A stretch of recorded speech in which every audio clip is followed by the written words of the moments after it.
Hey, what's going on, guys? gdoggcasey here, bringing you another Starcraft 2 matchup, and this isn't just any Starcraft 2 matchup.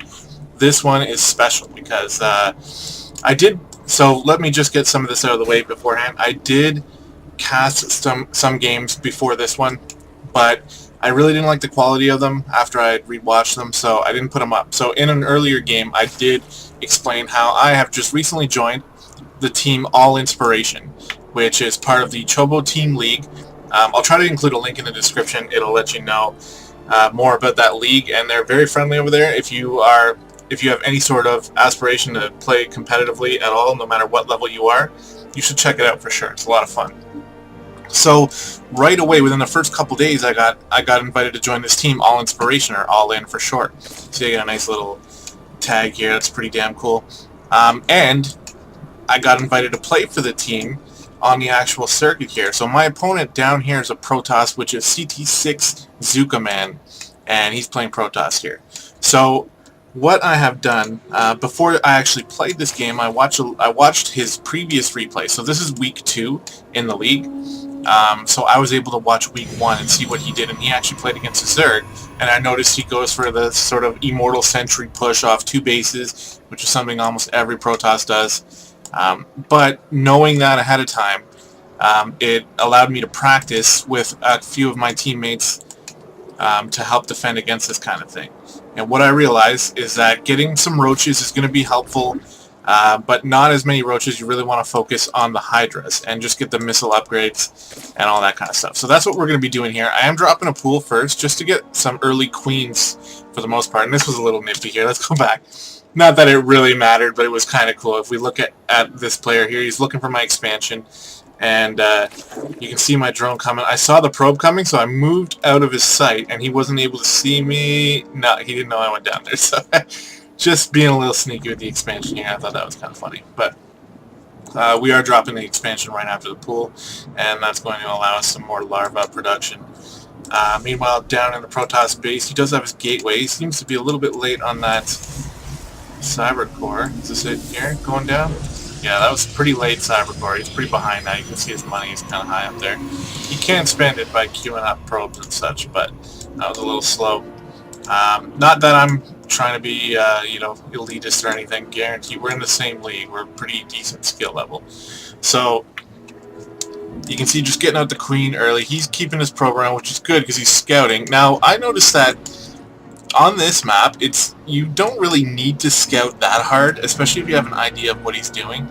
I mean, we can expect an expansion coming from him soon. He is saving up money, and I got an Overlord sitting right over it. He can't get a Stalker yet, so chances are I'm going to see that expansion.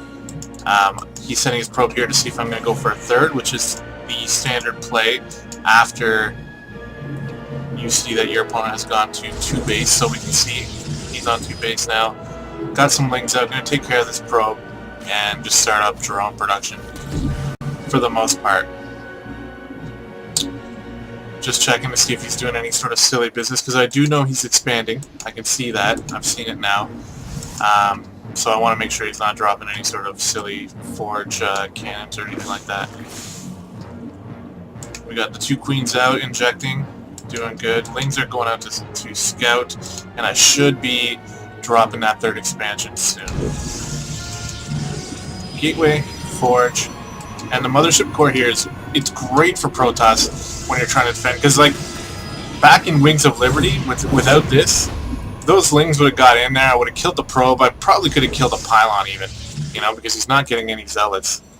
So those Lings could have been a hassle for him, but that Mothership Core is pretty good. So a little bit of lull in the action right now. Basically, I'm just droning up. I'm going to be getting that 3rd base soon. Just focusing mostly on drones. Now, something I want to address here is the quality of the sound. I know it's not very good right now, and it really bothers me. What happened is my headset. Actually, my headset has a great mic on it, and the speakers are great on it too. But it plugs into my tower via audio jack, so it's not USB. It's just like you got the mic jack and the headset jack that you both have to plug in. And on my tower, that is broken, I guess, because on one of my Dark Souls videos before, you can hear the connection and disconnection in the background. It just happens all the time to the point now where it's just unusable. which really, really sucks. Luckily, I have this webcam mic, and when I feel like I really want to do some sort of casting, you know, whether I'm playing a game or casting a Starcraft replay or whatever, I could do that. But the sound quality really isn't as good as I would like it, so I really do apologize in advance for that. It's really annoying. But back to the game here. We got 2 queens out. We're going to be trying to spread some creep, and my goal here, like I said, is to go for the Roach with the missile upgrades and the armor upgrades, and then switch into Hydra. The Roaches are going to help me once I'm kind of saturated on the 2 bases here. They're going to help me sort of defend any kind of early push you might want to go out with. Like, look at his units. He has 1 Zealot and 1 Mothership Core right now. He does have an Observer. I didn't know about the Observer, so he was looking and, you know, getting a little bit of scouting on, apparently. So that's good. Did not know about that. Let's get that inject. Come on, inject. I think I'm going to, yeah. There we go. Going to expand on my 3rd, which is probably late. I could have done that before it was even done. But I'm just not comfortable with the early 3-base play with Zerg yet. Like, it really messes me up because I feel like I have no money and no drones at any base, and it's hard. And then what I end up doing is focusing on droning up all 3 bases, and then I just get killed by like 3 Immortals or something. So working on that creep spread here, that has been getting better for me. I have been focusing on it a little bit more. Because creep spread, I mean, once you get it down to this part of the map, you can start to, you know, scout early attacks without even trying. So that's good. But we got 3 bases coming up, switching into lair, getting the +1/+1, and we're going to start building Roaches soon, I believe. Or maybe I just want to get some more work done on this base here. Still no one in this gas. It's a little bit of a mistake by me. And now he's starting to get these sentries. And does he have the Robo Bay yet? There it is. Yeah, and he is pumping out some Immortals. Not sure what that's for unless he's trying to go for +2 upgrades, maybe. Yeah, maybe he just wants to +2 attack. I don't know. I guess we'll have to find out. That Twilight Council, though, is just a little weird with the build that he's going.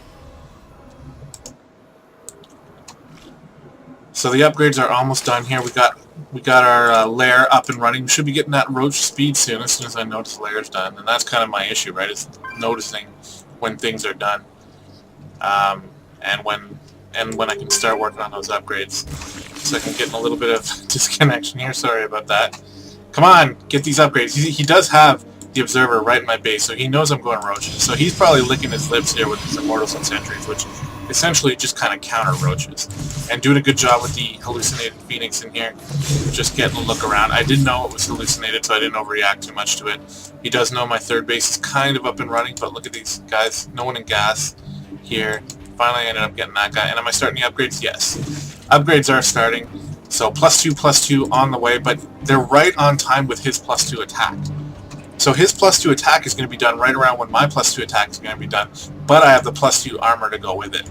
So it's going to kind of negate his, it's going to sort of negate his upgrade. Now if we look at his vision, he doesn't see what's over here, which is the Hydra Den. And I queued up these. That's bad, I shouldn't queue them up, but I do it for now. It's a bad habit, but at least I don't forget about the 2nd upgrade later, so that's my reasoning behind it. And now starting to get up a bit of an army. And we can see, it's normal for Zerg to be ahead in the supply here. Maybe not by that much, but anyway. We are getting ahead in supply. Now his army still just completely counters my army, so if we were to fight right now, he would definitely win. I'm just getting a nice sort of meaty tank force of Roaches out so that they can sort of lead the way. And even if they are eating Immortal shots, at least my Hydras will be able to still do damage from behind. Creep spread probably could be better. To be completely honest, I don't even really know how this map works because, like, there's a path down here, but it just leads to the rocks. So you kind of have to cut across. So when you're doing, like, creep spread, I probably could have put it up this way. But anyway, sending another scout in. And at this point, I believe I'm starting to switch to the Hydras. And I know I'm moving my camera around a lot. I apologize for that. But just sort of macroing up here. Not a lot of action. He's going for a 3rd base, and once he gets set up on this 3rd base, that's when things are going to be an issue. Actually, I don't even know about that 3rd base, and I have links right here. I easily could have ran one up. But something I had been doing, there used to be 4 here, and I was just running them up here and there. And getting a scout on with my Overseer. Is he going to get away? Oh my god, I'm not even watching. I pretty much, because I remember sending him through, I just gave him up for dead, but he ended up staying alive. That's hilarious. Okay, but yeah, I don't know about this third base, and that's kind of the issue right now, because once he gets this up and running, he's going to be kind of unstoppable. But look at this army that I have going here. I'm so far ahead in supply, and now I know I need to get going. Something I noticed in the replay I was watching before, he was playing against the Zerg, and the Zerg he was playing against just gave him so much time to macro up that that's how he ended up winning. Well, I wasn't going to make the same mistake. I don't need to have a maxed out army, although I am kind of maxed out already. And this is where the good decision comes in, to check for the third, and I see it's here. So I'm like, alright, well, let's just kill the third then. I didn't want to get sandwiched in between this army. And look at that army, it's really not that big. We're just going to take out these gateways, and he's sort of trying to set up for a defense. He does have some sentries, so that's going to be good for him. And meanwhile, rallying more Hydras up to the base here. I should grab them and add them to the group. I don't know why that's not happening. And killing those couple pylons actually supply blocked him, so very good move there. And now we're going in for the attack on the natural here, and he's got a good setup. He's got a decent wall, he's got some cannons, and he's got these immortals that are just going to tear apart those roaches. And the Colossus here is going to tear apart the Hydras, but there's only one Colossus right now. A second one is on the way, and if I don't attack soon, he's going to start to get enough Colossi to maybe be able to hold this off. But I don't know, I mean, look at this. Like, he just really has nothing compared to my gigantic army here, so this is pretty much just posturing. I think I went back and did some queen injects, yeah, just to make sure that I wasn't completely slipping. And at this point, I was so nervous because I was like, oh my god, I'm probably going to kill him. And I see the Colossi are so hurt right now. I gotta take him out because the Colossi that's almost dead does the same amount of damage as a full health Colossi. So he is good force fields here, honestly. If he had more to deal with this, then it might have been better. These force fields are really good. They're really keeping me out of the base.